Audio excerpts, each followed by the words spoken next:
மத்தேயு எழுதின நற்செய்தி நூல் 16ஆம் அதிகாரம் 24வது வசனத்தை நாம் வாசிக்க கேட்கலாம். மத்தேயு 16ஆம் அதிகாரம் 24வது வசனம். அப்பொழுது இயேசு தம்முடைய சீசர்களை நோக்கி, ஒருவன் என்னை பின்பற்றி வர விரும்பினால் அவன் தன்னைத்தான் வெறுத்து தன் சிலுவையை எடுத்துக்கொண்டு என்னை பின்பற்ற கடவன். ஆண்டவர் தன்னுடைய சீசர்களுக்கு சொன்ன வார்த்தை, ஒருவன் என்னை பின்பற்றி வர விரும்பினால் முதலாவது தன்னைத்தானே வெறுக்க வேண்டும். இரண்டாவதாக தன் சிலுவையை எடுத்துக்கொண்டு என்னை பின்பற்ற கடவன். இதை இன்னும் லூக்கா எழுதுகிற பொழுது இன்னும் ஒரு வார்த்தையை சேர்த்து எழுதுகிறார். லூக்கா 9ஆம் அதிகாரம் 23வது வசனத்தை வாசிக்கிற பொழுது அங்கே எழுதப்பட்டிருக்கிறது, பின்பு அவர் எல்லாரையும் நோக்கி, ஒருவன் என் பின்னே வர விரும்பினால் தன்னைத்தான் வெறுத்து தன் சிலுவையை அனுதினமும் எடுத்துக்கொண்டு என்னை பின்பற்ற கடவன். இன்றைக்கு நம்ம எல்லாரையும் பார்த்து ஆண்டவர் சொல்லுகிற வார்த்தை, அவருக்கு பின்பாக நாம் செல்ல வேண்டும் என்று விரும்புவோம் என்றால், விரும்பித்தான் இந்த ஆலயத்திற்குள்ளே வந்திருக்கிறோம். ஆகையினாலே ஆண்டவர் சொல்லுகிறார், என்னை பின்பற்றி வருகிற நீங்கள் முதலாவது உங்களை வெறுக்க வேண்டும். முதலாவது உங்களுடைய ஸ்தானத்தை வெறுக்க வேண்டும். முதலாவது நீங்கள் இருக்கிற இந்த காரியத்தை, இந்த சூழ்நிலையை முதலாவது வெறுக்க வேண்டும். வெறுத்த பிற்பாடு என்ன செய்ய வேண்டும் என்றால், அனுதினமும் என்கிற அந்த வார்த்தை ரொம்ப முக்கியம். மத்தேயு எழுதுகிற பொழுது அந்த வார்த்தையை சேர்த்து எழுதல. ஆனா லூக்கா எழுதுகிற பொழுது, லூக்கா மூலமாக பரிசுத்த ஆவியானவர் சொல்லுகிற வார்த்தை, தன் சிலுவையை அனுதினமும் எடுத்துக்கொண்டு என்னை பின்பற்ற கடவன் என்று எழுதப்பட்டிருக்கிறது. சிலுவை என்பது பாடுகளுக்கு அடையாளம். ஆகையினாலே இந்த உலகத்திலே வாழ்கிற நாட்களில ஆண்டவரை ஏற்றுக்கொண்டு அவரை பின்பற்றுகிற பிள்ளைகள் முதலாவது தன்னைத்தானே வெறுத்து பிற்பாடு அனுதினமும் பாடுகள் ஊடாக நாம் நடந்து செல்ல வேண்டும். இன்னைக்கு நிறைய பேரு என்ன நினைக்கிறாங்க அப்படின்னா, சிலுவையை சுமந்து கொண்டு வரணும்னா ஈஸியா ஒரு டாலரை செஞ்சு தங்கத்துல போட்டுட்டு போயிடுறாங்க. நிறைய பேர் கழுத்துல சிலுவையை தொங்க போட்டுட்டே நம்ம போனா போதும் அப்படின்னு நினைக்கிறாங்க. அதுவல்ல கிறிஸ்துவ வாழ்க்கை. அனுதினமும் பாடுகளின் ஊடாக நடந்து செல்ல வேண்டும். அதைத்தான் இயேசு கிறிஸ்து சொல்லுகிறார், முதலாவது தன்னைத்தானே வெறுத்து பிற்பாடு அனுதினமும் சிலுவையை எடுத்துக்கொண்டு என்னை பின்பற்ற கடவன்னு ஆண்டவர் சொல்லியிருக்கிறார். பாருங்க, இந்த வசனத்திற்கு மாதிரியாய் வாழ்ந்தவர் யார் என்று வேதத்திலே தேடுவோம் என்றால், மோசே அதற்கு சரியான உதாரணமாக வாழ்ந்திருக்கிறார். ஒரு மனிதன் தன்னைத்தானே வெறுத்து அனுதினமும் பாடுகள் ஊடாய் நடக்க வேண்டும் என்று இயேசு சொன்ன அந்த வார்த்தைக்கு உதாரணமாக மோசே வாழ்ந்து காட்டியிருக்கிறார். அதை குறித்து எபிரேயர் புஸ்தகத்துல நம்ம வாசிக்கிற பொழுது ரொம்ப தெளிவாக மோசே குறித்து அங்கே எழுதப்பட்டிருக்கிறது. எபிரேயர் 11ஆம் அதிகாரம் 24வது வசனத்தை வாசிக்கிற பொழுது, விசுவாசத்தினாலே மோசே தான் பெரியவனான போது பார்வோனுடைய குமாரத்தின் மகன் எண்ணப்படுவதை வெறுத்தார். இயேசு சொல்லுகிறார், ஒருவன் என்னை பின்பற்றி வர விரும்பினால் முதலாவது தன்னைத்தானே வெறுக்க வேண்டும். அந்த வெறுப்பு மோசேக்குள்ள இருந்தது. அதைதான் ஆண்டவர் இங்கே சொல்லுகிறார், பார்வோனுடைய குமாரத்தின் மகன் எண்ணப்படுவதை அவர் வெறுத்தார். ஒரு அரண்மனை வாழ்க்கை மோசேக்கு கிடைத்தது. அரண்மனையில எல்லாவற்றையும் அனுபவிக்க வேண்டிய வசதி வாய்ப்புகள் எல்லாமே இருந்தது. ஆனாலும் அதை வெறுத்தார் என்று எழுதப்பட்டிருக்கிறது. இன்றைக்கு கர்த்தருடைய பிள்ளைகளாகிய நாம் முதலாவது நம்மை வெறுக்க வேண்டும். நல்ல ஆடம்பரமான வாழ்க்கை தான் மோசேக்கு இருந்தது. ஆனாலும் அந்த காரியத்தை, அவ்விதமான வாழ்க்கையை அவர் வெறுத்தார். ஆனா இன்னைக்கு ஆண்டவருடைய பிள்ளைகளாகிய நாம் விரும்புவதெல்லாம் அரண்மனை வாழ்க்கையை தான் விரும்புறோம், ஆசீர்வாதமான வாழ்க்கையை தான் விரும்புறோம். ஆனா ஆண்டவர் சொல்லுகிறார், தன்னைத்தானே வெறுக்க வேண்டும். தன்னைத்தானே வெறுத்தால்தான் நம்ம இயேசுனுடைய வார்த்தையின்படி வாழ முடியும். ஆண்டவர் சொல்றார், உலக சிநேகம் தேவனுக்கு விரோதமான பகை. உலகத்திற்கு ஒத்த வேஷம் தெரியாதிருங்கள் என்று எழுதப்பட்டிருக்கிறது. ஆனா இன்னைக்கு ஆண்டவரை ஏற்றுக்கொண்ட பிள்ளைகள் என்ன செய்கிறார்கள் என்றால், உலகத்திற்கு ஒத்து வாழ வேண்டும் என்று நினைக்கிறார்கள். உலகத்திற்கு பிரியமாய், உலகத்திற்கு சிநேகமாய் வாழ வேண்டும் என்று நிறைய கர்த்தருடைய பிள்ளைகள் நினைக்கிறாங்க. ஆண்டவர் சொல்றார், நம்ம வந்திருக்கிற நமக்கு ஆண்டவர் சொல்ற வார்த்தை, இந்த லெந்து நாட்கள்ல நமக்கு ஆண்டவர் சொல்ற வார்த்தை, உங்களை வெறுக்க வேண்டும், என்னை நானே வெறுக்க வேண்டும். அப்படிப்பட்ட ஒரு வாழ்க்கையை கர்த்தர் விரும்புகிறார். அப்படிப்பட்ட ஒரு வாழ்க்கையை வாழ்ந்தவர் மோசே. அரண்மனையில எல்லாமே கிடைச்சது, அவரை சுற்றிலும் ஆசீர்வாதங்கள் நிறைந்திருந்தது, அதிகாரம் இருந்தது. ஆனா இந்த வாழ்க்கை எனக்கு வேண்டாம் அப்படின்னு வெறுத்து அவர் என்ன செய்தார் என்றால், 25வது வசனத்துல, அநித்தியமான பாவ சந்தோஷங்களை அனுபவிப்பதை பார்க்கிலும் தேவனுடைய ஜனத்தோட துன்பத்தை அனுபவிக்கிறதையே தெரிந்து கொண்டார். அநித்தியமான பாவ சந்தோஷத்தை அனுபவிப்பதை விட தேவனுடைய பிள்ளைகளோடு கூட பாட அனுபவிப்பதை மோசே தெரிந்து கொண்டார். அதே போல இன்னைக்கு நாம அப்படிப்பட்ட ஒரு வாழ்க்கையை தெரிந்து கொள்ள வேண்டும். அப்படிப்பட்ட வாழ்க்கைக்கு ஊடாக நம்ம நடந்து செல்ல வேண்டும் என்று ஆண்டவர் விரும்புகிறார். மோசே நினைச்சிருந்தா அரண்மனையிலே இருந்திருக்கலாம், அரண்மனை வாழ்க்கையே அவருக்கு போதுமானதா இருந்திருக்கும், அங்கேயே எல்லாத்தையுமே அனுபவிச்சு வாழ்ந்திருக்கலாம். ஆனா மோசே என்ன பண்ணாருன்னா, இந்த அநித்தியமான பாவ சந்தோஷம் எனக்கு வேண்டாம், இந்த பாவ சந்தோஷம் எனக்கு வேண்டாம் அப்படின்னு அந்த உலக ஆசீர்வாதத்தை வெறுத்து தேவனுடைய ஜனங்களோடு கூட துன்பத்தை அனுபவிக்கிற அந்த காரியத்தை தெரிந்து கொண்டார். பாருங்க, இஸ்ரவேல் மக்கள் துன்பத்தை அனுபவித்துக் கொண்டிருக்கிறாங்க. தேவனுடைய பிள்ளைகள் ஒடுக்கப்படுகிறார்கள், தேவனுடைய பிள்ளைகள் நெருக்கப்படுகிறார்கள், அவர்கள் மீது சுமைகள் சுமத்தப்பட்டு கொண்டே இருக்கிறது. இவர் அரண்மனையில இருக்கிறார், இவரால இருக்க முடியல, அரண்மனையில சுகபோகமான வாழ்க்கை தான். ஆனாலும் அந்த வாழ்க்கையை வெறுத்து தேவனுடைய பிள்ளைகளோடு கூட, கர்த்தருடைய பிள்ளைகளோடு கூட நான் பாட அனுபவிக்க போகிறேன் என்று எல்லாவற்றையும் விட்டு தேவ பிள்ளைகளோடு கூட வாழ ஆரம்பித்தார். அப்படிப்பட்ட ஒரு வாழ்க்கையை தான் ஆண்டவர் இன்றைக்கு நம்மிடத்துல எதிர்பார்க்கிறார். இன்னைக்கு நம்ம எல்லாருமே இன்னைக்கு எதிர்பார்க்கிற காரியம் என்ன அப்படின்னா, நல்ல ஆசீர்வாதமா வாழணும். கஷ்டப்படுறதுக்கு இன்னைக்கு யாரும் முன் வருவது இல்லை. வசனம் சொல்லுகிறது, தேவ பக்தியாய் வாழ மனதாய் உடைய யாவரும் துன்பப்படுவார்கள் என்று எழுதப்பட்டிருக்கிறது.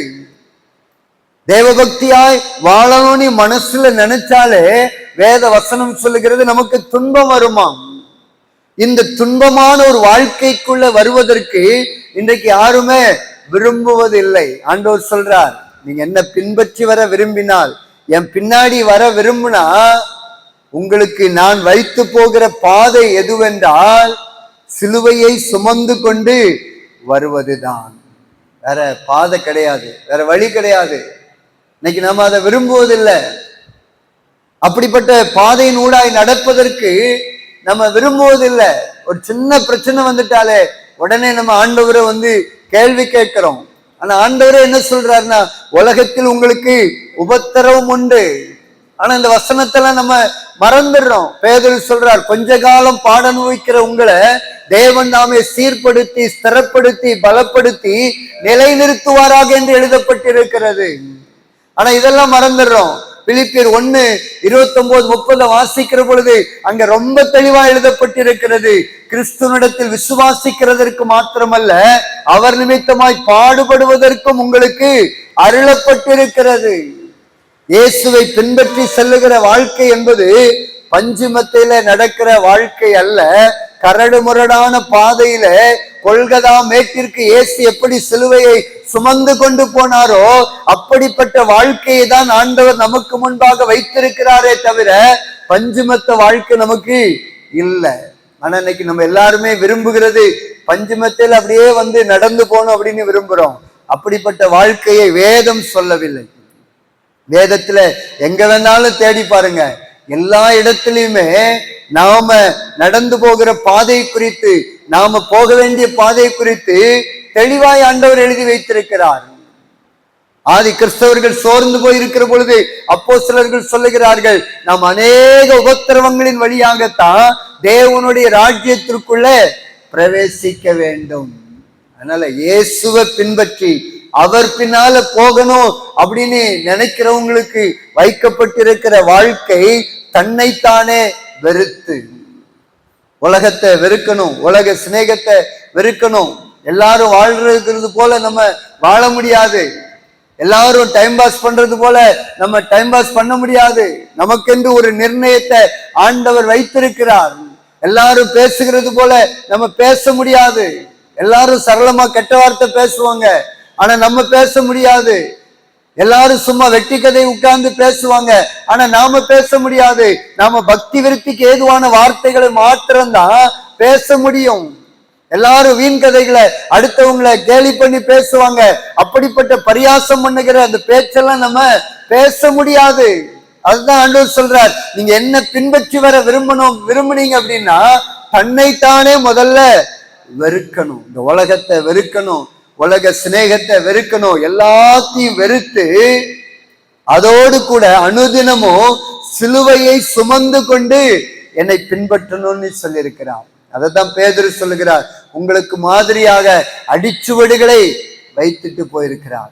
ஏசப்பா எப்படி கடந்து போனாங்களோ அதே போலதான் நீங்களும் நானும் போக வேண்டும். ரொம்ப கடினமான ஒரு வாழ்க்கை தான், ஆனாலும் நம்ம அப்படிதான் வாழணும். அப்படி வாழ்ந்தாதான் தேவனுடைய ராஜ்யத்திற்குள்ள பிரவேசிக்க முடியும். கடைசியா ஒரே ஒரு காரியத்தை மாத்திரம் சொல்லி முடிக்க விரும்புகிறேன். இந்த இடத்துல மோசே இப்படிப்பட்ட வாழ்க்கைக்கு தன்னை அர்ப்பணித்ததன் காரணம் என்னவென்றால் 26வது வசனம் சொல்லுகிறது, இனி வரும் பலன் மேல் நோக்கமாயிருந்து எகிப்தில் உள்ள பொக்கிஷங்களிலும் கிறிஸ்துவின் நிமித்தம் வரும் நிந்தையை அதிக பாக்கியம் என்று எண்ணினார். அவருக்கு நல்லாவே தெரியும், அரண்மனை வாழ்க்கையை விட்டுட்டு நம்ம போனோம் அப்படின்னா அடுத்தது நமக்கு மிகுந்த பாடுள்ள ஒரு வாழ்க்கை இருக்குது அப்படின்னு தெரியும். ஆனாலும் தெரிஞ்சே அந்த பாதையை தேர்ந்தெடுக்கிறார், தெரிந்தே அந்த வாழ்க்கையை தேர்ந்தெடுக்கிறார். காரணம் என்ன அப்படின்னா இனி வருகிற ஒரு பலன் இருக்கிறது. நான் இந்த அரண்மனை வாழ்க்கைக்குள்ள இருந்தேன் அப்படின்னா எனக்கு எந்த பலனுமே கிடையாது. ஆனா தேவ ஜனத்தோடு கூட பாட அனுபவிக்கிற அந்த வாழ்க்கைக்குள்ள போனேன் அப்படின்னா எனக்கு ஒரு பலன் இருக்கிறது. அததான் இயேசு கிறிஸ்து சொல்லுகிறார், இதோ நான் சீக்கிரமாய் வருகிறேன், அவனுக்கு நான் அளிக்கிற பலன் என்னோட கூட வருகிறது. இப்படிப்பட்ட வாழ்க்கையை தெரிந்தெடுத்து அவர் வாழ்வதற்கு காரணம் என்ன அப்படின்னா அவருடைய கண்கள் இனி வரும் பலன் மீது நோக்கமாயிருந்தது. அவருக்கு முன்னாடி 2 இருக்குது. ஒண்ணு பரலோக வாழ்க்கை, இயேசு கிறிஸ்து உட்கார்ந்து அந்த சிங்காசனத்துல உட்காரக்கூடிய ஒரு வாழ்க்கை இருக்கிறது. ஒரு வாழ்க்கை, தங்கமயமான ஒரு வாழ்க்கை இருக்கிறது. பரலோகத்தில் அவருடைய பெயரில் ஒரு வீடு கட்டப்பட்டிருக்கிறது. இன்னொரு புறத்துல எகிப்தில் உள்ள பொக்கிஷம் இருக்கிறது. எகிப்து தேசம் நாகரிகத்துல சிறந்த ஒரு தேசம், பொன் பொருள் ஆடம்பரமான ஒரு வாழ்க்கை உள்ள ஒரு இடம் அது இருக்கிறது. இன்னொரு புறம் பரலோக வாழ்க்கை இருக்கிறது. 2 வாழ்க்கை இருக்கிறது. ஆனா இந்த வாழ்க்கையில போனா சுகபோகமாக வாழலாம், ஆனா இந்த வாழ்க்கைக்கு போனா சிலுவையை சுமந்து கொண்டு போகிற ஒரு வாழ்க்கை. ஆனா அவர் தெரிந்தெடுத்தது எது அப்படின்னா தேவ ஜனத்தோடு கூட பாட அனுபவிக்கிற அந்த வாழ்க்கையை தெரிந்தெடுத்தார். இன்னைக்கு நமக்கு முன்னாடி ஆண்டவர் 2 வாழ்க்கையை வச்சிருக்கிறார். இந்த பூமியில நம்ம ஆடம்பரமா வாழ்ந்தோம் அப்படின்னா ஒரு புறம் நரகம். ஆனா தேவ பிள்ளைகளோடு கூட என்ன வந்தாலும் சரி, எது நடந்தாலும் சரி, எத்தனை இழப்பு, எத்தனை போராட்டம், எத்தனை நிந்தனை, எத்தனை அவமானம் வந்தாலும் சரி, எனக்கு இந்த வாழ்க்கை தான் வேணும் அப்படின்னு பரலோக வாழ்க்கையை நீங்க தேர்ந்தெடுப்பீர்கள் என்றால் நீங்க ஆசீர்வதிக்கப்பட்டவர்கள். இன்னைக்கு ஆண்டவர் நம்ம கூட தெளிவா பேசிக்கிட்டு இருக்கிறார். ஒன்று அனலான ஒரு வாழ்க்கை, இன்னொன்று குளிரான ஒரு வாழ்க்கை. குளிரான வாழ்க்கை அது நரகம். ஆனா அனலான வாழ்க்கைக்கு பிரதிபலன் பரலோகம். ஆனா இன்னைக்கு கிறிஸ்தவங்க என்ன நினைக்கிறாங்க அப்படின்னா, வெதுவெதுப்பான வாழ்க்கை வேணும், இங்கேயும் கொஞ்சம் இருப்பேன், இங்கேயும் கொஞ்சம் இருப்பேன். ஆனா ஆண்டவர் என்ன சொல்றாருன்னா, அப்படிப்பட்ட வாழ்கிறவர்கள் எனக்கு தேவையில்லை, அப்படிப்பட்டவர்களை நான் வாந்தி பண்ணி போட்டுருவேன்னு சொல்றார். இன்னைக்கு நம்ம வாழ்க்கை எப்படி இருக்கிறது? கொஞ்சம் ஆண்டவருக்கு முன்னாடி நம்ம வாழ்க்கையை சீர்தூக்கி பார்ப்பதற்காக வந்திருக்கிறோம். இயேசு நம்மளெல்லாம் பார்த்து அழைச்சார். உங்களை வெறுத்து அனுதினமும் தன் சிலுவையை எடுத்துக்கொண்டு என்ன பின்பற்றணும் அப்படின்னு ஆண்டவர் சொன்னார். இந்த சிலுவையை நம்ம சுமந்துக்கிட்டு போகணும் அப்படின்னா நம்முடைய கண்ணுக்கு முன்னாடி இனி வருகிற பலன் இருக்கணும். நம்முடைய பார்வை எப்படிப்பட்ட பார்வையா இருக்கணும் அப்படின்னா, பரலோக பார்வையா இருக்கணும். அதனால்தான் அப்போஸ்தலனாகிய பவுல் சொன்னார், உங்களுடைய குடியிருப்போ பரலோகத்தில் இருக்கிறது. நாம பூமிக்குரியவர்கள் அல்ல, நம்முடைய குடியிருப்பு பரலோகத்தில் இருக்கிறது என்று எழுதப்பட்டு இருக்கிறது. இந்த பரலோக சிந்தனை யாருக்கெல்லாம் இருக்கிறதோ அவர்களால மாத்திரம்தான் சிலுவையை சுமந்து இயேசுவை பின்பற்ற முடியும். இப்படிப்பட்ட சிந்தனை இருந்தா மாத்திரம்தான் நாம இந்த உலகத்தை ஜெயிக்க முடியும், நம்மளை வெறுக்க முடியும். இல்லை அப்படின்னா நம்ம சரீரம் ஆடம்பரமான வாழ்க்கைக்கு நேராகத்தான் இழுத்துட்டு போகும். இன்னைக்கு அப்படிதான் நிறைய பேர் போய்கிட்டு இருக்கிறாங்க, வெதுவெதுப்பான வாழ்க்கைக்கு நேராக போயிட்டு இருக்கிறாங்க. கண் என்ன சொல்லுதோ அதன்படி வாழ்கிறார்கள், கால் என்ன சொல்லுகிறதோ அதன்படி வாழ்கிறார்கள். இயேசுவும் வேணும், உலகமும் வேணும். அப்படிப்பட்டவர்களுக்கு பரலோகத்துல இடம் இல்லை. அதனால்தான் ஆண்டவர் தெளிவா வசனங்களை எழுதி வைத்திருக்கிறார். ஒரே ஒரு காரியத்தை மாத்திரம் சொல்லி முடிக்கிற பாருங்க. எபிரேயர் புஸ்தகம் 12ஆம் அதிகாரம் 2வது வசனத்தை வாசிக்கிற பொழுது அங்கே இயேசு செய்த காரியங்கள் எழுதப்பட்டிருக்கிறது. அவர் தமக்கு முன் வைத்திருந்த சந்தோஷத்தின் பொருட்டு அவமானத்தை எண்ணாமல் சிலுவையை சகித்து தேவனுடைய சிங்காசனத்தின் வலது பார்சத்தில் வீற்றிருக்கிறார். மோசே எப்படி அவருக்கு முன்னாடி இனி வருகிற பலனை முன்னாடி வச்சிருந்தாரோ அதே போல இயேசு கிறிஸ்து சிலுவையை சுமக்கிற பொழுது எதை முன்வைத்தார் என்றால், தமக்கு முன் வைத்திருந்த சந்தோஷத்தின் பொருட்டு. ஏன்னா அவருக்கு முன்னாடி ஒரு பெரிய ஒரு சந்தோஷம் வைக்கப்பட்டிருந்தது. அது என்ன சந்தோஷம் அப்படின்னா, சிலுவையில தன்னை அடிக்கப்படுவதற்கு ஒப்பு கொடுக்கணும், ரத்தமெல்லாம் சிந்தப்பட்டு மரிக்கணும். அப்படி மரித்து 3வது நாள் உயிரோடு எழுந்து வந்தா பிதாவுடைய சிங்காசனம் அவருக்கு கொடுக்கப்படும். இதுதான் அவருக்கு முன்பாக வைக்கப்பட்டிருந்த சந்தோஷம். இந்த சந்தோஷத்தை அவர் தனக்கு முன்னாடி வச்சார். ஒவ்வொரு அடியும் வாரினாலே அடிக்கப்படுகிற பொழுது அடி வலிச்சிருக்கும், ஆனா அவருடைய கண்ணுக்கு முன்னாடி அந்த சிங்காசனம் தெரிந்தது. நான் இந்த பாடெல்லாம் சகிச்சா, இந்த அடியெல்லாம் வாங்கினா எனக்கு கடைசியில பலன் சிங்காசனம் அப்படிங்கிற அந்த சிந்தனை அவருக்குள்ள எப்போதும் இருந்து கொண்டே இருந்தது. அதனாலதான் சிலுவையை சகிக்க முடிந்தது, அவமானத்தை எண்ணாமல் இருக்க முடிந்தது. வேத வசனம் தெளிவாய் சொல்லுகிறது, அவர் தமக்கு முன் வைத்திருந்த சந்தோஷத்தின் பொருட்டு அவமானத்தை எண்ணாமல் சிலுவையை சகித்து தேவனுடைய சிங்காசனத்தின் வலது பார்சத்தில் வீற்றிருக்கிறார். இதே ஆசீர்வாதம் நமக்கும் காத்திருக்கிறது. இதே ஆசீர்வாதம் நமக்காக காத்திருக்கிறது என்பதை குறித்து வெளிப்படுத்தின விசேஷம் 3ஆம் அதிகாரம் 21வது வசனத்தில் எழுதப்பட்டிருக்கிறது, நான் ஜெயம் கொண்டு என் பிதாவினுடைய சிங்காசனத்துல அவரோடு கூட உட்கார்ந்தது போல ஜெயம் கொள்ளுகிறவன் எவனோ அவனும் என்னுடைய சிங்காசனத்தில் என்னோட கூட உட்காரும்படி அருள் செய்வேன். இயேசு கிறிஸ்து எப்படி ஜெயித்து பிதாவுடைய சிங்காசனத்துல போய் உட்கார்ந்தாரோ அதே போல நமக்கும் இயேசு கிறிஸ்துனுடைய சிங்காசனம் ஆயத்தமாயிருக்கிறது. அதனால நம்ம எல்லாருடைய கண்களும் எதை நோக்க வேண்டும் என்றால் பரலோகத்தை நோக்க வேண்டும். பரலோக வாழ்க்கையை நம்ம நோக்க வேண்டும். அப்படிப்பட்ட சிந்தனை நமக்குள்ள இருக்கும் என்றால் இந்த பூமியில என்ன வந்தாலும் சரி, நம்முடைய தலையே வெட்டினா கூட நம்ம கவலைப்பட மாட்டோம். யாராவது துப்பாக்கி நீட்டினா கூட சுடுனி நம்மளால நிக்க முடியும். என்ன பாடு வந்தாலும் சரி, என்ன உபத்திரம் வந்தாலும் சரி, நம்மளால அதையெல்லாம் சகிக்க முடியும். இன்னைக்கு இப்படிப்பட்ட அந்த சிந்தனை, பரலோக சிந்தனை இன்னைக்கு நமக்குள்ள இல்லாததுனாலதான் சின்ன கஷ்டம் வந்தா கூட நம்மளால அதை சகிக்க முடியல. அதனால்தான் ஆண்டவர் சொல்றார், ஒருவன் என்னை பின்பற்றி வர விரும்பினால் தன்னைத்தானே வெறுத்து தன் சிலுவையை அனுதினமும் பின்பற்ற கடவன். சிலுவை எடுத்துக்கொண்டுதான் வரணும்னு ஆண்டவர் சொல்லியிருக்கிறார். வேற வழி இல்லை. பரலோக ராஜ்யம் செல்வதற்கு வழி ரொம்ப இடுக்கமான வாசல் தான். ஆனா நரகத்திற்கு போகிற வாசல் விசாலமா இருக்குது. அதுல அநேகர் போறாங்க.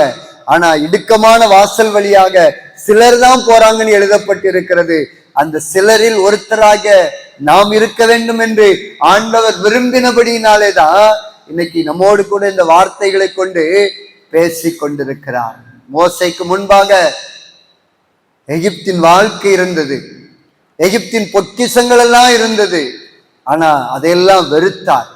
அதையெல்லாம் வெறுத்து தேவ ஜனத்தோடு கூட நான் பாடுபடுவதற்கு என்னை அர்ப்பணிக்கிறேன் என்று அரண்மனை வாழ்க்கையை விட்டுட்டு தேவ ஜனம் மாத்திரம் எனக்கு போதும், கர்த்தருடைய பிள்ளைகள் மாத்திரம் போதும்னு வந்தார். அதுக்கு காரணம் என்ன அப்படின்னா, அவருக்கு ஒரு பலன் முன்னாடி வைக்கப்பட்டிருந்தது. அதே போல இன்னைக்கு உலகத்தை வெறுத்து நம்ம ஆண்டவருக்கு பின்னாடி போகிறதற்காக வந்துட்டோம். ஆனா நமக்கு ஒரு பெரிய ஒரு ஆசீர்வாதம், நமக்கு ஒரு பெரிய ஒரு பலன் நம்முடைய கண்களுக்கு முன்பாக வைக்கப்பட்டிருக்கிறது. அதையே நம்ம எப்பொழுதும் சிந்தனையில நாம் வைக்க வேண்டும். அப்போஸ்தலனாகிய பவுல் பெரிய பட்டதாரி, பெரிய படிப்பு படித்தவர். அவர் சொல்லுகிற வார்த்தை என்ன அப்படின்னா, கிறிஸ்துவின் அறிவின் மேன்மைக்காக லாபமான அனைத்தையும் நான் நஷ்டம் என்று எண்ணினேன், எல்லாவற்றையும் குப்பையா எண்ணினேன். இந்த பூமியில படிப்பு, பொண்ணு, ஆஸ்தி, அந்தஸ்து எல்லாமே குப்பை தான். ஏன்னா அதெல்லாம் நமக்கு எதுக்குமே உதவாது. எவ்வளவுதான் பணம், எத்தனை கோடி சொத்து என்ன வச்சிருந்தாலும் சரி, பரலோகத்திற்கு போவதற்கு அது நமக்கு உதவவே உதவாது. இந்த பூமியில இயேசுவுக்காக செய்கிற அந்த கிரியைகள் மாத்திரம்தான் நம்மோடு கூட தேவனுடைய ராஜ்யத்திற்கு வருமே தவிர வேற எதுவுமே வராது. அதனால்தான் பவுல் சொல்றார், எல்லாமே எனக்கு குப்பை தான். அந்த சிந்தனை நமக்குள்ள வரணும். ஏன்னா வாழ்கிற நாட்கள் நம்ம கடைசி நாட்கள்ல வாழ்ந்து கொண்டிருக்கிறோம். இனி காலம் செல்லாது. இயேசு கிறிஸ்துடைய வருகையோ மிக மிக சமீபமாய் இருக்கிறது. நம்ம வாழ்கிற வாழ்க்கை இயேசுவுக்காக வாழ்ந்து நம்ம தேவனுடைய ராஜ்யத்திற்கு போகணும். நமக்காக தங்கமயமான வீடு ஆயத்தமாய் இருக்கிறது. நமக்காக இயேசு ஒரு ஸ்தலத்தை ஆயத்தம் பண்ணி கொண்டிருக்கிறார். ஆகையினால் இந்த பூமிக்குரிய காரியங்கள் எல்லாம் நமக்கு நிரந்தரமானது அல்ல. ஒரு நாள்ல இயேசு வருகிற பொழுது எல்லாமே அழிய போகிறது. அக்கினியும் கந்தகமும் விழுந்து அழியும் என்று எழுதப்பட்டிருக்கிறது. புதிய வானம் புதிய பூமியை ஆண்டவர் நான் உண்டாக்குவேன் என்று சொல்லியிருக்கிறார். அங்கே நீதி வாசமா இருக்கும் என்று எழுதப்பட்டிருக்கிறது. அப்படிப்பட்ட ஒரு வாழ்க்கைக்கு நேராக நாம் ஒவ்வொருவரும் கடந்து போவதற்கு ஆயத்தமாக வேண்டும். அதற்காகத்தான் இயேசு இன்னைக்கு அழைக்கிறார். மோசையை போல தேவ பிள்ளைகளோடு கூட பாட அனுபவிக்கிற அந்த வாழ்க்கைக்கு நம்மை அர்ப்பணிக்க வேண்டும். நம்ம எல்லாரும் அப்படியே நம்ம எழுந்து நிற்கலாமா? தேவ சமூகத்துல கேட்ட சத்தியத்திற்கு நம்மை நாமே அர்ப்பணிக்கலாமா? ராஜா வருகிறார் ஆயத்தமாவோ, ராஜா வருகிறார் ஆயத்தமாவோ, இயேசு வருகிறார் எதிர்கொண்டு செல்லுவோ, இயேசு வருகிறார் எதிர்கொண்டு செல்லுவோ, உள்ளங்கள் எல்லாம் நிரம்பிட வேண்டும், அலைகள் குன்றுகள் தகர்ந்திட வேண்டும், உணலானவை நேராகணும், கரடானவை சமமாகணும். அந்நாளில் வானம் வெந்து அழியும், பூமி எல்லாம் எரிந்து உருகி போகும். அந்நாளில் வானம் வெந்து அழியும், பூமி எல்லாம் எரிந்து உருகி போகும். ராஜா வருகிறார் ஆயத்தமாவோ, ராஜா வருகிறார் ஆயத்தமாவோ. இயேசு வருகிறார் எதிர்கொண்டு செல்லுவோம், இயேசு வருகிறார் எதிர்கொண்டு செல்லுவோம். மரங்கள் எல்லாம் நிரந்திட வேண்டும், மலைகள் குன்றுகள் தகர்ந்திட வேண்டும். கோணலானவை நேராகணும், கரடானவை சமமாகணும்.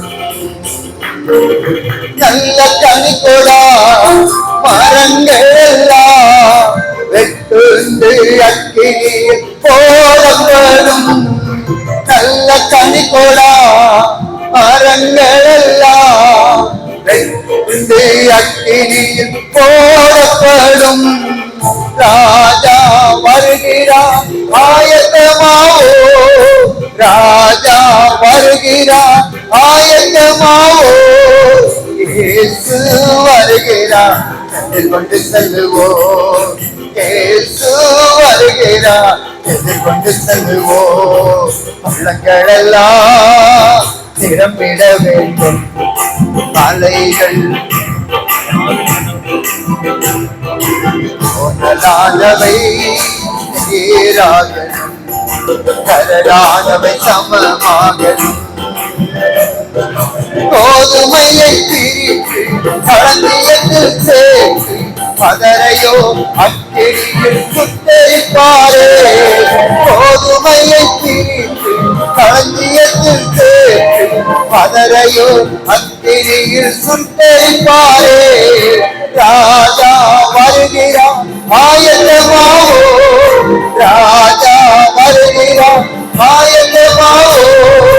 இயேசு வருகிறார் எதிர்கொண்டு செல்லுவோம், இயேசு வருகிறார் எதிர்கொண்டு செல்லுவோம். பழங்கள் எல்லாம் நிரம்பிட வேண்டும், மலைகள் குன்றுகள் தகர்ந்திட வேண்டும். கோணலானவை நேராகணும், கரடானவை சமமாகணும். கரையில்லாமலே குற்றமில்லாமலே கர்த்தருக்காய் வாழ்ந்து முன்னேறுவோம். கரையில்லாமலே குற்றமில்லாமலே கர்த்தருக்காய் வாழ்ந்து முன்னேறுவோம். ராஜா வருகிறார் ஆயத்தமாவோ, ராஜா வருகிறார் ஆயத்தமாவோ. இயேசு வருகிறார் எதிர்கொண்டு செல்லுவோம், இயேசு வருகிறார் எதிர்கொண்டு செல்லுவோம்.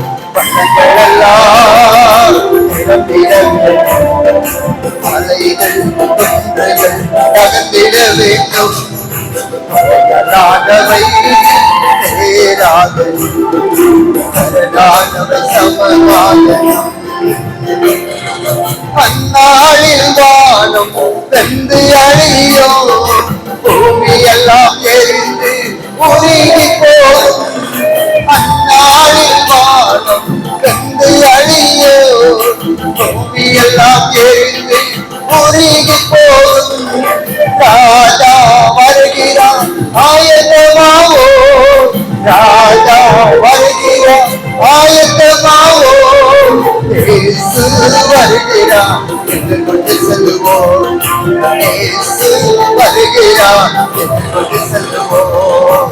பள்ளங்கள் எல்லாம் நிரம்பிட வேண்டும், மலைகள் குன்றுகள் தகர்ந்திட வேண்டும். கரடானவை நேராகணும், கரடானவை சமமாகணும். ஹல்லேலூயா, ஹல்லேலூயா. Shagadalagaba Shagaba Rima Shagadala Shagadudagaba Rima Shagadudagaba Dala Shagaba Rima Shagalagadagadudagaba. பேசுங்க, ஆண்டவரோடு கூட பேசுங்க, ஆண்டவரோடு கூட பேசுங்க. ஆண்டவர் கேட்கிறார், மகனே மகளே, என்னை பின்பற்றி வர விரும்புகிறாயா? என்னை பின்பற்றி வர விரும்புகிறாயா? என்னை பின்பற்றி வர விரும்புகிறாயா? ரீமா ஷகா தல கரதுரபா, என் பின்னே வர விரும்புவாயானா உன்னையே வெறுத்து விடு, உன்னையே வெறுத்து விடு. ஷகா தல கரபா ரீமா ஷகா துட கபா ஷகா பாபா பாபா பாபா. உலக சிநேகம் உங்களுக்கு வேண்டாம், உலக சிநேகம் வேண்டாம், உலக சிநேகம் வேண்டாம், உலக சிநேகம் வேண்டாம். உலக சிநேகம் தேவனுக்கு விரோதமான பகை. எகிப்தின் பொக்கிஷங்கள் வேண்டாம் என்று வெறுத்து தேவ பிள்ளைகளோடு கூட பாடல் வகுப்பது எனக்கு போதும் என்று வந்த அந்த மோசையை போல வாழ்வதற்கு ஒப்பு கொடுங்க. அன்றுவரை நாங்க மோசையை போல வாழ்வதற்கு ஒப்பு கொடுக்கிறோம். இந்த அனித்தியமான பாவ சந்தோஷத்தை அனுபவிப்பதை பார்க்கிறோம். தேவனுடைய பிள்ளைகளோடு கூட பாடுகளை அனுபவிப்பதை அதிக பாக்கியம் என்று எண்ணினாரே, அதே போல நாங்களும் அன்றுவரை தேவ பிள்ளைகளோடு கூட உமக்காக, ஆலயத்திற்காக, உடைய ஊழியத்திற்காக என்ன வந்தாலும் சரி அன்றுவரை நாங்கள் சகித்து நிற்போமா. அப்படிப்பட்ட வாழ்க்கை தான் பாக்கியமான வாழ்க்கை என்கிற அந்த சிந்தனை எங்களுக்குள்ள வரட்டும். ரீமா சக்கரா ரீமா சகதலகபா ரீமா தலகபா. பேசுங்க, ஆண்டவரோடு கூட பேசுங்க, ஆண்டவரோடு கூட பேசுங்க. ஹalleluya ஹalleluya. ரீகா லாகா தூரா கபா சகபா பாபா பா. வெதுவெதுப்பான வாழ்க்கை வேண்டாம், வெதுவெதுப்பான வாழ்க்கை வேண்டாம். வெதுவெதுப்பான வாழ்க்கைய கர்த்தர் சொல்றார், உன்னை வாந்தி பண்ணி போட்டுருவேன். வெதுவெதுப்பான வாழ்க்கை வேண்டாம், வாந்தி பண்ணி போட்டுருவேன் கர்த்தர் எச்சரிக்கிறார். பேசுங்க, அவரோடு கூட பேசுங்க, ஆண்டவரோடு கூட பேசுங்க. ஹalleluya ஹalleluya ஹalleluya. இயேசு சிலுவையை சகித்தார். இயேசு சிலுவையை சகிப்பதற்கு காரணம் நமக்கு முன் வைத்திருந்த ஒரு சந்தோஷத்தின் பொருட்டு. அவமானத்தை அவர் எண்ணல, அவமானத்தை எண்ணல. இயேசுவை காரி துப்புனாங்க, இயேசுவை கன்னத்துல ஒருத்த ஓங்கி அடித்தா. இயேசுவிடத்துல நன்மை பெற்றவர்கள் எல்லாரும் இவனை சிலுவையில் அரைங்க அரைங்கனி சத்தமிடுகிறார்கள். ரெண்டு கல்வர்களுக்கு நடுவில் குற்றமற்ற இயேசு தொங்கிக் கொண்டிருக்கிறார். ஒரு கல்லனோ இயேசுவை இகழ்கிறார். அந்த இகழ்ச்சியை இயேசு சகிப்பதற்கு காரணம் அவருக்கு முன் வைத்திருந்த அந்த சந்தோஷம். அவருடைய கண்ணுக்கு முன்னாடி பிதாவுடைய சிங்காசனம் தெரிந்தது. அதனாலதான் அந்த சிலுவையை சகிக்க முடிஞ்சது. கிறிஸ்துவ வாழ்க்கை என்பது ஆடுகள் நிறைந்த ஒரு வாழ்க்கை, அவமானங்களையும் நிந்தைகளையும் சகிக்க வேண்டிய ஒரு வாழ்க்கை. இந்த அவமானத்தை நம்ம எண்ணாமல் இருக்க வேண்டும் என்றால், இந்த பாடுகளை சகிக்க வேண்டும் என்றால், நீங்களும் நானும் இயேசுடைய சிங்காசனத்தை நம்முடைய கண்ணுக்கு முன்னாடி வைக்கணும். இயேசு சிலுவையை சகித்ததற்கு காரணம் அவருக்கு முன்னாடி எப்போதும் அந்த சிங்காசனம் தான் தெரிந்தது. 39 அடி வாரினாலே அடிக்கப்படுகிற பொழுது, ஒவ்வொரு அடியும் அவர் மீது விழுகிற பொழுது அவர் கண்ணுக்கு முன்னாடி தெரிந்ததெல்லாம் பிதாவுடைய சிங்காசனம்.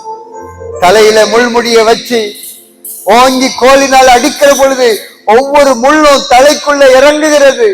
அப்போ அவருக்கு முன்னாடி தெரிந்ததெல்லாம் பிதாவுடைய சிங்காசனம். இயேசு சிலுவையை சுமந்து கொண்டு போகிறார். எல்லாரும் கேலி பேசுறாங்க, அவமானமா பேசுறாங்க. சுமக்க முடியாம சுமந்து 3 இடத்துல கீழே விடுறார். யாருமே சிலுவையை சுமப்பதற்கு உதவி செய்யறதுக்கு யாரும் வரல. தன்னந்தனியாக அந்த சிலுவைய அந்த கொள்கலாமேட்டிற்கு கரடு முரடான பாதையில அவர் சுமந்து போகிறார். அவர் சுமந்து போகிற பொழுது அவருக்கு முன்னாடி தெரிந்ததெல்லாம் பிதாவுடைய சிங்காசனம்.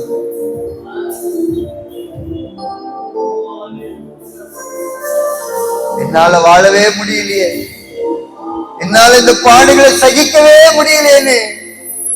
நீங்க நிறைய நேரம் சோர்ந்து போனீங்க. ஏண்டவரே இந்த பாடு, என்னால சுமக்க முடியலேன்னு நீங்க சோர்ந்து போன நாட்கள் உண்டு. அதனால்தான் கர்த்தர் இன்றைக்கு உங்களை உற்சாகப்படுத்துவதற்காக, உங்களை தைரியப்படுத்துவதற்காக ஆவியானவர் உங்களோடு கூட பேசிக் கொண்டிருக்கிறார். மகனே, மகளே, உனக்கு முன்னாடி சிங்காசனத்தை வை. உனக்காக நான் என் சிங்காசனத்தை தருவதற்கு ஆயத்தமா இருக்கிறேன். நீ உலகத்தை ஜெயித்தா, ஜெயம் கொண்ட ஒரு வாழ்க்கை வாழ்ந்தால் என் சிங்காசனத்தையே, என் சிங்காசனத்தில் உட்காருவதற்கு உனக்கு அருள் செய்வேன்னு கர்த்தர் சொல்றார். அதனால நம்ம கண்கள் பூமியை நோக்கி அல்ல, இவைகளிலும் மேலானவைகளை நாடனும் அப்படின்னு கர்த்தர் எதிர்பார்க்கிறார். ஒப்பு கொடுங்க, தேவ சமூகத்தில் ஒப்பு கொடுங்க. அந்த ஒரு அனலான வாழ்க்கைக்கு நேராக என்னை நான் அர்ப்பணிக்கிறப்பா. உமக்காக வாழ்வதற்கு, உமக்காக எவ்வளவு பாடு வந்தாலும் சரி, அதை நான் சகிப்பதற்கு என்னை அர்ப்பணிக்கிறேன்.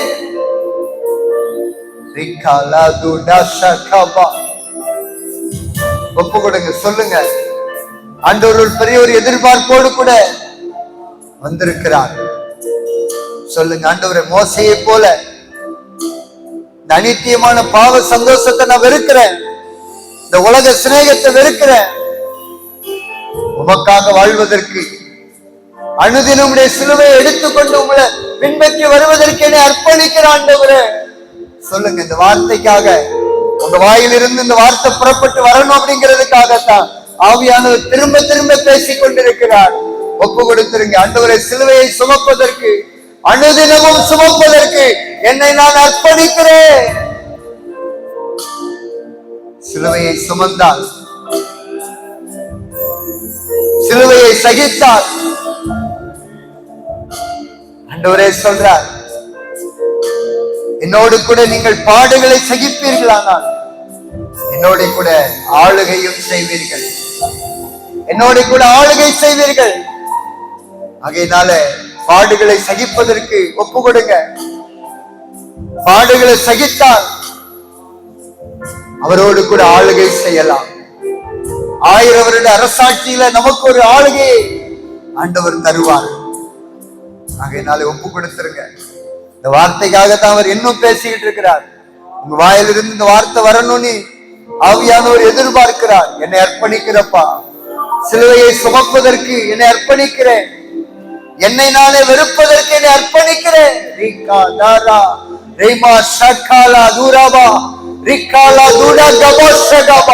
ஒப்பு கொடுக்கிற நம்முடைய பிள்ளைகள் மீது கிருபை இறங்கட்டும். ரீமா ஷகாதுரா கபா, ரீமா ஷகாலகா ரூபா ஷேக் லோமதிகரா ரபா தல ஷகபா. வெதுவெதுப்பான வாழ்க்கை கர்த்தர் இன்னைக்கு எடுத்து போட விரும்புகிறார். வெதுவெதுப்பான வாழ்க்கை வேண்டாம். சர்ச்சைக்கு வரும்போது அவருக்காக வாழ்றது, வீட்டுக்கு போனா உலகத்துக்காக வாழ்றது, இப்படிப்பட்ட வெதுவெதுப்பான வாழ்க்கை வேண்டான்னு கர்த்தர் சொல்றார். அப்படிப்பட்ட வாழ்க்கை ரொம்ப மோசமானது, வாந்தி பண்ணி போட்டுருவதை கர்த்தர் சொல்றார். அதனால இன்னைக்கு கர்த்தருக்காக வாழ்கிற அந்த வாழ்க்கைக்கு அர்ப்பணித்திருங்க, அர்ப்பணித்திருங்க. அவர் கிருபை தருவார். என்னால முடியலையே நீ ஒருவேளை சொல்லலாம், கையை அவர்கிட்ட கொடுத்துருங்க. வலுவாதபடிக்கு காக்க வல்லமையுள்ள தேவன், மகிமையுள்ள சிங்காசனத்திற்கு முன்பாக நம்மளை கொண்டு போய் நிறுத்துவதற்கு அவர் வல்லமையுள்ள தேவன். அப்பா, எங்களை நீங்க நடத்துங்க ஆண்டவரே, நீங்க நடத்துங்கப்பா. எங்களால முடியல, கிருபை தாங்க. எங்களால முடியலப்பா, கிருபை தாங்க. ஒப்பு கொடுக்கிற நம்முடைய பிள்ளைகளுக்கு கிருபை கொடுங்கப்பா, கிருபை கொடுங்க. எங்களோடு கூட நீங்க பேசின வார்த்தைகளுக்காக உமக்கு நன்றி, நன்றி. உம்மை அறிகிற அறிவின் மேன்மைக்காக எல்லாவற்றையும் நஷ்டம் என்று விடுவதற்கு எங்களை அர்ப்பணிக்கிறோம். எங்களுக்குள் இருக்கிற வேண்டாத சுபாவங்கள், வேண்டாத பேச்சு, வேண்டாத காரியங்கள் எல்லாம் இயேசுவின் நாமத்தில் இப்பொழுது எங்களை விட்டு நீங்கட்டும். ஷக்கா ரூகா ரூபா ரேமோ ஷேகா லோகிதி நீ ரபலா கதரவா ஷகபா. எல்லாரையும் சுத்திகரிங்க ஆண்டவரே.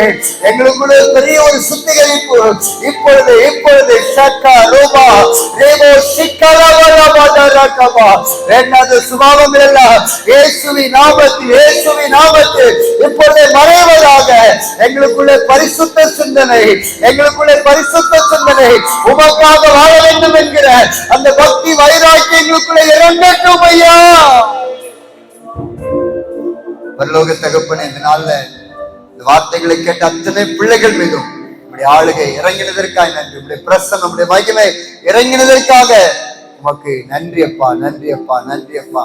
உம்மை பின்பற்றி வருவதற்கு நாங்கள் ஆயத்தாண்டவரே, உமக்காய் பாட அனுபவிப்பதற்கு, தேவ பிள்ளைகளோடு கூட பாட அனுபவிப்பதே அதிக பாக்கியம் என்று எண்ணி வாழக்கூடிய அந்த வாழ்க்கைக்கு நேராக எங்களை நாங்க அர்ப்பணித்திருக்கிறோம். வாழ்வதற்கு எங்களுக்கு கிருபை தாங்கப்பா. அந்த ஒவ்வொருவரையும் நீங்க ஆசீர்வதித்ததற்காக உமக்கு ஸ்தோத்திரம். நீங்க பாஸ்டரையாவை ஆசீர்வதிங்க.